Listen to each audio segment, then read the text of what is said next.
Ay guys, kasama sa itinerary natin is pagpunta sa Lotus Pond.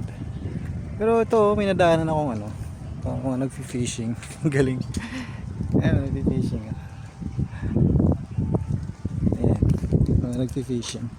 Tapos, ang ganda ng tulay nila. Mamaya dyan, dadaan tayo. Nagfi-fishing, oh. Galing. Hindi siya bawal. Hindi bawal mag-fishing.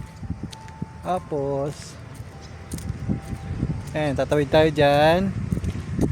18 minutes walk lang to galing from Zuying Station. Ayun, nagtanong-tanong lang kami. Ayun, tapos yun. Doon tayo pupunta sa na yun. Yung ayun, kung nakikita niyo yun. Malapit lang, isang ikot lang yun dun. Ayun. Yan guys, so. Ayan.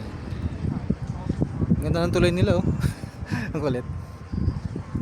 Ayan. Yun lang, bye bye.